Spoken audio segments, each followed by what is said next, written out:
గొర్రెల కాపరులు యేసయ్యను దర్శించిరి. ఎంతో విలువైన కానుకలను అర్పించి రారాజును పూజించిరి. ఆ తూర్పు జ్ఞానులు ఆ గొర్రెల కాపరులు యేసయ్యను దర్శించిరి. ఎంతో విలువైన కానుకలను అర్పించి రారాజును పూజించిరి. హేరోదుకు పురజనులకు శుభవార్త చాటిరి. అవనిలో వీరుడు దూతలై నిలిచిరి.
Greetings to you in the name of our Lord Jesus Christ of Nazareth.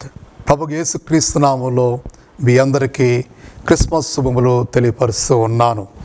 మనమంతా కూడా సంతాస క్రిస్మస్ మనం జరుపుకుంటూ ఉన్నాము. ఈ శుభ సమయంలో దేవుడు నాకు ఇచ్చినటువంటి తలంపులను వాక్య సందేశము ద్వారా మీతో పంచుకోవాలని నేను తలుస్తూ ఉన్నాను. ఆయన నక్షత్రము పరిశుద్ధ గ్రంథము నుండి మత్తయి సువార్త 2వ అధ్యాయము 1వ వచనం ప్రారంభం నుంచి ఈ రీతిగా వ్రాయబడి ఉన్నది. రాజైన హేరోది దినముల యందు యూదయ దేశపు బెత్లెహేములో యేసు పుట్టిన పిమ్మట ఇదిగో తూర్పు దేశపు జ్ఞానులు యెరూషలేమునకు వచ్చి యూదుల రాజుగా పుట్టినవాడెక్కడ ఉన్నాడు, తూర్పు దిక్కున మేము ఆయన నక్షత్రము చూచి ఆయనను పూజింప వచ్చితమని చెప్పిరి. తల వంచి చిన్న ప్రార్థన చేసుకుందాం. జయముల తండ్రి, ప్రేమల ప్రభువా, మహోన్నతుడా, కృపమడ నాయన, ఈ యొక్క సమయంలో నీ పాదముల చింత విజ్ఞాపన చేస్తూ ఉండగా సర్వసృష్టికి ఆధారభూతుడిగా, సర్వాంతర్యామిగా, సర్వజ్ఞానము గల గొప్ప దేవుడిగా ఉంటాడు మా నాయన. 2000 సంవత్సరముల క్రితము లోకరక్షకుడిగా, జగద్రక్షకుడిగా, సర్వ పాపమాలివు నాయన పాపాంధకారములో, చీకటిలో, వేదనలో, దుఃఖములో ఉన్నటువంటి ప్రజలందరికీ మహా సంతోషమును, ఆనందమును కలుగు చేటుకై ఈ భూలోకములో అవతరించి నాయన మా జీవితాల్లో వెలుగు నింపినటువంటి మా గొప్ప దేవ నాయన, ఏ దేవుడు ఎన్నడూ ఎప్పుడు చేయలేని కార్యమును మీరు మా కొరకు జరిగించిన విధానం బట్టి మీకు వందములు, స్తోత్రములు, స్తుతులు చెల్లిస్తూ ఉన్నాం. మీ జన్మదినం యొక్క ప్రాముఖ్యతను ప్రభా ఈ సమయంలో మేము ధ్యానము చేయుచుండగా మీ పాత్రగా, బోరుగా నన్ను వాడుకొనమని చేరువచ్చిన వినుచున్న ప్రతి బిడ్డనకును మీ యొక్క కృపా దీవులు తోడు ఉంచమని యేసుక్రీస్తు పరిశుద్ధ నామమున ప్రార్థన చేసి వేడుకుంటున్నాం మా తండ్రి, ఆమెన్. ఈ వ్రాయబటువంటి ఈ వాక్య భాగంలో నక్షత్రము, వారు ఆ నక్షత్రము చూచి అత్యానంద భరితులై ఆ విషయమును రాజైనటువంటి హేరోదునకు తెలియపరిచినట్లుగా చూస్తూ ఉన్నాం. క్రిస్మస్ అనగా క్రీస్తును ఆరాధించుట. కాబట్టి ఈ యొక్క ప్రపంచవ్యాప్తముగా 200 దేశాలు పైగా ఈ క్రిస్మస్ను జరుపుకుంటాయి. క్రిస్మస్ అనగా ఇంకొకరితో ఆ ఆనందాన్ని పంచుకోవటం, అది రియల్ క్రిస్మస్. మన యొక్క క్రీస్తు పుట్టిన ఆ యొక్క జన్మదినం యొక్క శ్రేష్టతను, ఆ యొక్క ఆనందాన్ని మనతోటి వారితో ఇతరులతో పంచుకోవటం. అందుకనే ఈ క్రిస్మస్ ప్రపంచవ్యాప్తంగా ఎంతో ప్రాముఖ్యత పొందింది. మరి అనేక మంది ఈ యొక్క క్రిస్మస్ దినాల్లో వారు తమకుటువంటి కలిగిన దాన్ని ఇతరులతో వాళ్ళు పంచుకుంటూ ఉంటారు. ఇక్కడ రాయబడినటువంటి మాటలు మనం చూసినట్లయితే, నక్షత్రము, ఆయన నక్షత్రము, హిస్ స్టార్, ఇది ఆయన నక్షత్రము. అనేక నక్షత్రాలు మనము రాత్రి వేళ తలపైకెత్తి చూసినప్పుడు అనేక నక్షత్రాలు కనిపిస్తాయి.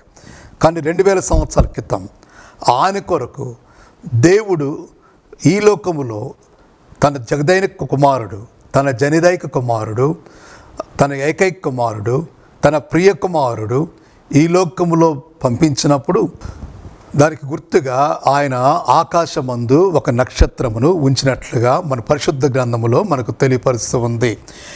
దేవుడు భూమి ఆకాశములను ఆయన సృష్టించినప్పుడు పగటిని ఏలుటకు సూర్యుడిని, రాత్రిని ఏలుటకు చంద్రుడిని ఆయన ఏర్పాటు చేసినట్లుగా మనం చూస్తూ ఉన్నాం. ఇవి నశించిపోయేవి కాదు. భూమి ఆకాశములు ఉన్నంత వరకు దేవుని చిత్త ప్రకారము అవి ఏర్పాటు చేయబడ్డాయి. ఎందుకు ఇవి ఏర్పాటు చేయబడ్డాయి అంటే, దేవుని యొక్క ఉద్దేశము ఆయన తన యొక్క సూచనలను, కాలములను, దినములను, సంవత్సరములను ఆకాశ విశాలమందు వీటిని ఆయన ఉంచినట్లుగా చూస్తూ ఉన్నాం. కాబట్టి ఇవి తెలియపరచాలంటే ఇవి ఈ యొక్క సూర్యచంద్రులు ఉండవలసిందే. సృష్టిలో మరి 4వ దినమున ఆయన ఆది కాండములో 4వ దినమున 1వ అధ్యాయము 14 వచనం నుంచి మన ప్రారంభం అవుతుంది 19 వచనం వరకు ఆయన ఈ యొక్క వీటిని సృజించినట్లుగా మనం చూస్తూ ఉన్నాం. దేవుడు పరిశుద్ధ గ్రంథములో మరి ఒక మాట వ్రాయబడి ఉంది, నక్షత్రముల సంఖ్యను ఆయనే నియమించి ఉన్నాడు. కీర్తనలు 147లో ఈ మాటలు రాయబడ్డాయి. వాటికన్నిటి పేరులు ఆయనే పెడుతూ ఉన్నాడు. అవి ఆయన చిత్త ప్రకారము, ఆయన ఇష్ట ప్రకారము, ఆయన ఆలోచన ప్రకారము నక్షత్రములు ఏర్పాటు చేయబడ్డాయి. చాలామంది ఈ లోకంలో మనం గమనించినట్లయితే సృష్టిని కలుగజేసినటువంటి దేవాతి దేవుణ్ణి వదిలిపెట్టి ఆయన సృష్టములోటువంటి వాటిని పూజిస్తూ ఉంటారు. అందుకని దేవుడు ఇక్కడ ఏం చెప్తూ ఉన్నా అంటే, నువ్వు నక్షత్రములను నువ్వు పూజించకూడదు అని చెప్పి ఆయన తెలియపరుస్తూ ఉన్నట్లుగా మనం చూస్తూ ఉన్నాం. నక్షత్రములను వాటిని పూజించకూడదు, వాటిని నువ్వు కొలవకూడదు, వాటిని నువ్వు ఆరాధించకూడదు. అవి దేవుడి కలుగ చేసినవి. చూడండి, యోబు గ్రంథములో 25వ అధ్యాయం, యోబు గ్రంథము 25వ అధ్యాయము 5వ వచనంలో ఈ మాటలు రాయబడ్డాయి. 25వ అధ్యాయము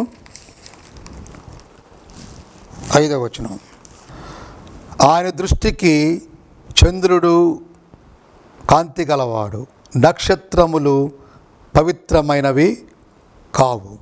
ఆయన దృష్టికి చంద్రుడు కాంతి గలవాడు కాడు, నక్షత్రములు పవిత్రమైనవి కావు. అందుకే క్రైస్తవులు ప్రభు జన్మించిన గుర్తుగా ఈ నక్షత్రాలను తమ యొక్క గృహాల మీద ఏర్పాటు చేసుకుంటారు. ఆ నక్షత్రములో ఆంతర్యం ఉన్నది. ఇప్పుడు ఆ నక్షత్రములు మనం చూసినట్లయితే ప్రభు జన్మించినప్పుడు ఆ నక్షత్రాలు మరి ఆ నక్షత్రాల కూటమిలో ప్రత్యేకంగా ఈ స్టార్ అది ప్రత్యేకంగా కనపడింది. అనేకులను అది ఆకర్షించింది. ప్రాముఖ్యముగా జ్ఞానులకు ఇదిగో లోకరక్షకుడు జన్మించాడటువంటి ఆనందం, వారు ఎదురు చూస్తున్నటువంటి ఆ మెస్సియా రాకడ వారందరూ ఎదురు చూస్తూ ఉన్నారు. ఆనందం వారు కలిగింది. అందుకనే ఈ నక్షత్రముల గురించి రాస్తాడు. ఇంకా పద్మస్ దీపంలో ఉన్నటువంటి యేసుప్రభు శిష్యుడు వంటి ఆ యోహాను ఈ మాట అంటాడు, ఆయన ప్రత్యక్షమైనప్పుడు పునరుద్ధానుడైనటువంటి యేసుక్రీస్తు మహిమ ప్రత్యక్షతలో ఆయన కుడి చేతిలో 7 నక్షత్రములు ఉన్నవి. ఆ 7 నక్షత్రములు 7 సంఘములకు దూతలని మరియు పరిశుద్ధాత్మ దేవుడు తెలియపరుస్తూ ఉన్నాడు. విశ్వాసులుగా ఉన్న మనము ఆయనను కీర్తించినట్లు, ఆయనను స్తుతించినట్లు, ఆయన శత్రువులను జయించినట్లు, ప్రజలను నడిపించినట్లు అవి మనకు సూచనగా మనకు కనపడుతూ ఉన్నాయి. దేనికి అవి సూచనగా ఉన్నాయంటే, విశ్వాసులైనటువంటి మనము ఆయన స్తుతించినట్లు, ఆయన కీర్తించినట్లు, ఆయన కొనియాడినట్లు అవి ఆ నక్షత్రములు అవి మనకు సూచనగా ఉన్నాయి. మరి యోబు గ్రంథంలోనే ఏమంటాడు, ఎప్పుడు ఈ నక్షత్రముల గురించి రాస్తూ అంటాడు, దేవుడు మూలరాతిని ఆయన ఈ సృష్టి ఆరంభములో ఈ మూలరాతిని వేసిన యోబు గ్రంథము 38వ అధ్యాయములో 7వ వచనంలో ఈ మాటలు రాయబడ్డాయి. 38వ అధ్యాయము 7వ వచనం, ఉదయ నక్షత్రములు ఏకముగా కూడినప్పుడు దేవదూతలందరూ ఆనందించి జయధ్వనులు చేసినప్పుడు దాని మూలరాతిని చేసిన వాడెవడు అంటాడనమాట. కాబట్టి దేవదూతలు వారు 2 సార్లు వారు పాటలు పాడారు. మొదటిసారిగా ఈ సృష్టి భూమికి ఆయన మూలరాతిని వేసినప్పుడు, ఇది సృష్టి ఆరంభంలో దేవదూతలందరూ కలిసి పాటలు పాడినట్టుగా మనం చూస్తూ ఉన్నాం. రెండవసారి ప్రభువారు జన్మించినప్పుడు వారు అందరూ కూడా సర్వోన్నతమైన స్థలంలో దేవునికి మహిమయు ఆయనకి ఇష్టమైన మనుషులకు భూమి మీద సమాధానము కలుగుగా కానీ వారు దూతలందరూ కూడి గాన ప్రతిగానములు చేసిరంట. కాబట్టి 2 సార్లు వారు పాటలు పాడినట్టుగా మనం చూస్తూ ఉన్నాం. నిజమే, మరి ఎంతో ఆనందకరమైన క్షణాలు, అద్భుతమైన క్షణాలు. ప్రజలందరూ నిజముగా ఆ దినాలు మనం జ్ఞాపకం చేసుకుంటే ప్రజలందరూ కూడా అనేక రీతులుగా రోమా ప్రభుత్వ పరిపాలనలో వారు నలిగిపోయి ఉన్నారు. ఆర్థికంగాను, వారు సాంఘికంగాను, రాజకీయంగాను, మతపరంగాను, చారిత్రకంగాను వారందరూ కూడా నలిగిపోయి ఉన్నారు. ప్రజలందరూ దృష్టి ఆ మెస్సియా రాకడ కొరకుంది. ప్రభువారు కూడా, దేవుడు కూడా ఎక్కడ కూడా దాదాపు 400 years 400 సంవత్సరాలైన ఎటువంటి దేవుని వర్తమానము లేదు. ప్రజలారా, దేవుని సువార్త లేదు, ప్రవక్తలు కానీ ప్రవచనాలు కానీ ఎటువంటి మాట లేదు. వీటినే సైలెంట్ డార్క్ 400 years అంటారన్నమాట. నిశ్శబ్ద చీకటి 400 సంవత్సరాలు. అటువంటి సమయంలో వీరి ప్రార్థన, ప్రజల యొక్క మొరను, వారి కన్నీటి ప్రార్థన దేవుడు ఆయన ఆలకించి దేవునికి మానవునికి మధ్యలో బలి అయిపోతున్నటువంటి సమస్త ప్రాణులు, గొర్రెలు, మేకలు, మరి పశువులు, ఇవన్నీ కూడా గువ్వలు, ఇవన్నీ కూడా బలి అవుతూ ఉంటే దేవుడు తానే ఈ రక్తపాతమును ఆపటానికి, మరి పాప ప్రాయశ్చిత్తము నిమిత్తము వారు చేసిన బలులను ఆపటానికి తానే స్వయముగా బలియాగమైపోవటానికి. ఎందుకు బలియాగం అవ్వాలంటే, భయంకరమైన పాపములోటువంటి మల్లను, పాపాంధకారటువంటి మల్లను, దుర్గంధలో ఉన్నటువంటి మల్లను, చీకటిలో ఉన్న మల్లను ఆయన పరిమళ వాసనగా చేయుటకు. అందుకని పౌలు అంటాడు, ఎందుకనగా క్రీస్తు మిమ్మల్ని ప్రేమించి పరిమళ వాసనగా చేయుటకు తన్ను తాను బలిగాను అర్పణగాను అర్పించుకున్నాను. ఎంత మంచి మాట అండి కదండి. మన కొరకు ఆయనండి, తానే ఆయన దిగి వచ్చాడు కదండి. అనేక గ్రంథాలు, మత గ్రంథాలు, అటు హైందవ మత గ్రంథం, ఖురాన్ అయినా దేని లేదంటే లోకరక్షకుడు ఈ లోకానికి వస్తాడు.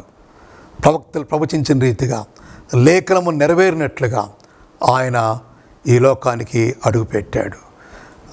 అందుకనే ఆ దూత చెప్పింది. అయితే ఆ దూత అంటది, భయపడుకుడి, ఇదిగో ప్రజలందరికీ నీ కలబో మహా సంతోషకరమైన సువార్తమానం నేను మీకు తెలియజేస్తున్నాను. దావీదు పట్టణమందు నేడు రక్షకుడు మీ కొరకు పుట్టి ఉన్నాడు. ఈయన ప్రభు అయిన క్రీస్తు, ఈయన ప్రభు అయిన క్రీస్తు. దానికి ఇదే మీ కానువాలు. ఒక శిశువు పొత్తిగళ్ళు చుట్టబడి ఒక పశువుల తొట్లు పండుకునేట మీరు చూస్తారు. మీరు వెళ్ళండి, వెళ్ళండి, ప్రభుని గురించి ప్రకటించండి. ఎంతమంది క్రైస్తవులు వింటారు, గమనిస్తారు, చదువుతారు, ఆరాధన చేస్తారు, కానీ వారు భక్తి గల జీవితాలు కలిగి ఉంటారు, కానీ వారు ప్రకటించరు. ప్రభునికి ఇది ఇష్టమా? సాక్ష్యం అనగా కనిన వినిన సంగతులను తెలుపటే సాక్ష్యం ఇచ్చు కొరకు నన్ను యేసుస్వామి మన రక్షించాడు. ప్రభువారు అందుకని ఒక మాట ఎప్పుడు నేను చెప్తూ ఉంటాను, his last commandment is our first concern. ఆయన చిట్ట చివరి ఆజ్ఞే మన మొట్టమొదటి పని. ఏంటి ఆయన చిట్ట చివరి ఆజ్ఞ? ఏంటి మన మొట్టమొదటి పని అంటే, ఆయన ఏం చెప్పంటే, ఆయన ఈ భూలోకం నుండి పరలోకమునకు ఆయన వెళుతూ ఆ ఒలివల కొండ దగ్గర ఆ శిష్యులకు ఆజ్ఞాపిస్తాడు, వెళ్ళండి, మీరు సర్వలోకానికి వెళ్ళి సర్వసృష్టికి మీరు సువార్తను ప్రకటించండి, నమ్మిన వారికి బాప్తిసం ఇవ్వండి, రక్షణలోకి నడిపించండి, నేనే మార్గము సత్యము జీవనైనా ఆయన తెలియపరిచాడు. సత్యమేమిటో తెలియటువంటి భయంకర పరిస్థితిలో ఈ ప్రపంచం ఉన్నది. భయంకరటువంటి మన ప్రజల మధ్య మనం వెళుతూ ఉన్నాం. దేవుని భయం లేదు, అటువంటి ప్రజల మధ్య ఉన్నాం. ఇట్టి ప్రజలకు సువార్త ప్రకటించేవారు మనం ఉండాలి. ప్రియులారా, ఇది దేవుని సంకల్పం. మీరు నా పేరు పెట్టబడిన నా జనులు, మీరు నా కొరకు మీరు ఉన్నారు. చివరిగా మనం వద్దాం. యేసు ప్రభు యొక్క జన్మదినం గురించి, ఆ స్టార్ గురించి మనం మాట్లాడుకుంటూ ఉన్నాం, ధ్యానిస్తూ ఉన్నాం, ప్రార్థిస్తూ ఉన్నాం. ఆ నక్షత్రం ఈనాడు లేదు. మరి నక్షత్రం లేదు కదా, మరి ఎట్లాగా ప్రభు వారు ఆ నక్షత్రం ఆ రోజు మనం చూచాము, ఆనాడు వారు చూచారు, ఆనందించారు. మరి ఆ నక్షత్రం ఇప్పుడు లేదు కదా, ఎలాగంటే దానియేలు గ్రంథంలో దేవుడు ఈ మాటలు ఆయన తెలియపరుస్తాడు.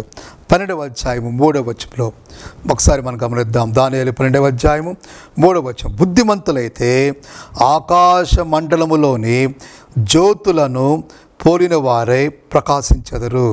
నీతి మార్గమును అనుసరించి నడుచుకున్నట్లు ఎవరు అనేకులను త్రిప్పుదురో వారు నక్షత్రం వలె నిరంతరము ప్రకాశించెదరు.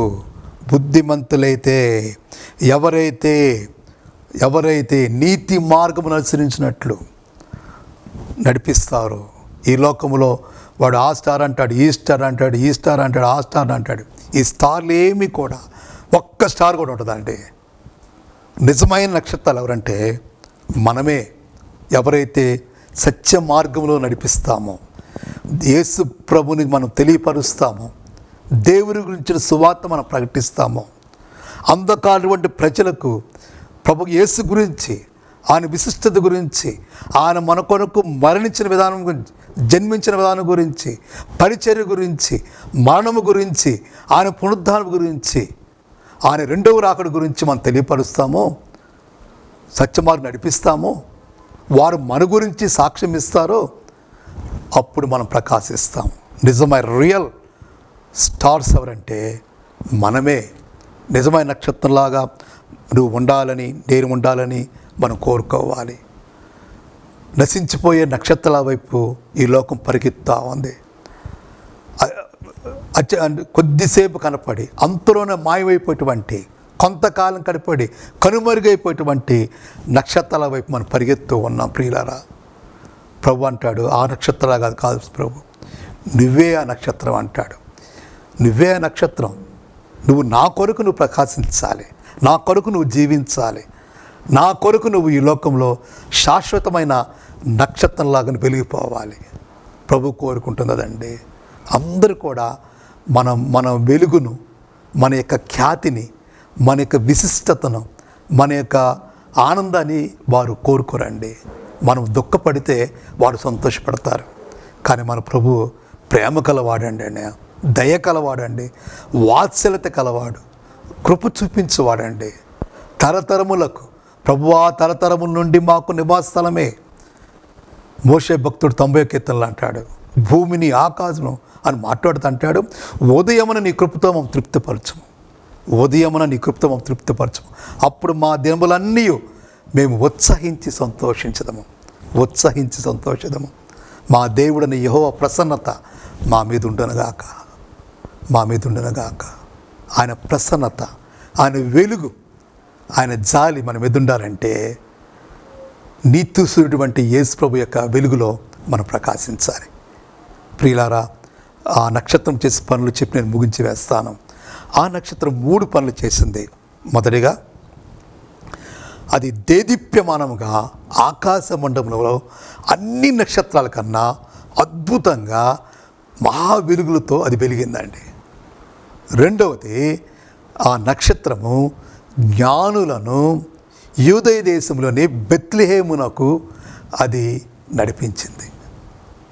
మూడవదిగా, ఆ నక్షత్రము ఆ యొక్క బెత్లెహేములోటువంటి ఆ యొక్క సత్రము దగ్గర ఆ పశువుల పాకలో, ఆ పశువుల పాక పైన అది నిలబడింది. ఆ పశువుల పాక పైన నిలబడింది. మొదటగా దేదీప్యమానముగా అది ప్రకాశించింది. రెండవదిగా జ్ఞానం నడిపించింది. మూడవదిగా అది ఆ యొక్క పశువుల పాక పైన నిలబడింది. 3 పనులు తనకిచ్చినటువంటి దేవుడు ఇచ్చినటువంటి బాధ్యతను నమ్మకంగా నెరవేర్చింది. దేవుడు సృష్టిలో తాను సృష్టించినటువంటి మరి వాటి ద్వారా తన కార్యములు జరిగిస్తాడు కొన్ని పర్యాయాలు. కాబట్టి చూడండి, కాకులకు ఆయన ఆజ్ఞ ఇచ్చాడు. తన బిడ్డేటువంటి ఏలియాకు ఆహారం ఇమ్మని. అవి వెళ్ళి ఆహారం ఇచ్చినాయి ఏలియా ప్రవక్తకు. యోనాను రక్షించుటకు పెద్ద మత్స్యమునకు ఆయన ఆజ్ఞాపించాడు. తుఫానులో ఆ మత్స్యం వెళ్ళి యోనాను తన కడుపులో భద్రంగా దాచిపెట్టుకుంది 3 దినములు. తర్వాత దేవుడు చెప్పినట్టుగా ఆ నినివే ప్రాంతంలో అది కక్కివేసింది. ఈ రీతిగా దేవుడు చెప్పిన పనులను సృష్టిలోటువంటి అన్నీ కూడా చేస్తాయి. మనము చేయం. రెండవదిగా చెప్పినట్లే యేసు ప్రభువారు కూడా ఆయన దైవ కుమారుడిగా, ఏ పాపము లేని వ్యక్తిగా, తన అద్భుతమైన క్రియలతో, తన బోధలతో ఆయన దేదీప్యమానంగా ఈ లోకమందు ప్రకాశించాడు. రెండవదిగా, ఆయన అనేకులను సత్య మార్గంలో నడిపించాడు. ఈయన బోధించినట్లుగా మరి ఎవరు కూడా బోధ చేయలేదని అనేకులు చెప్పుకున్నారు. దయగల మాటలు, కరుణగల మాటలు, ప్రేమను చూపించే మాటలు ఆయన చేశాడండి. మూడవదిగా, మనందరి కొరకు ఆయనే మార్గము, సత్యము, జీవముగా మనందరి కొరకు ఆయన నిలిచిపోయాడు. మనందరికీ నివాసం ఏర్పరచడానికి మనకంటే ఆయన పరలోకానికి ముందుగా వెళ్ళాడు. ఒక క్రైస్తవుడిగా, ప్రియులారా, చివరిగా చెప్తూ ఉన్నాను, ఒక క్రైస్తవుడిగా, ఒక విశ్వాసిగా, ఆయన నమ్ముకున్న బిడ్డగా నువ్వు దేదీప్యమానంగా ప్రకాశించాలి. అనేకులను దేవుని వైపు నువ్వు తిప్పాలి, నడిపించాలి. మూడవదిగా, వారి యొక్క ఆలోచనలో, దేవుని దృష్టిలో నువ్వు ఒక మంచి నక్షత్రంలాగా నువ్వు ప్రకాశించాలి. ఇదే కదా ప్రభు మనకు క్రిస్మస్ అంటే అదే కదా మనకు కావాల్సింది. నిజమైన క్రిస్మస్ అంటే అదే కదండి.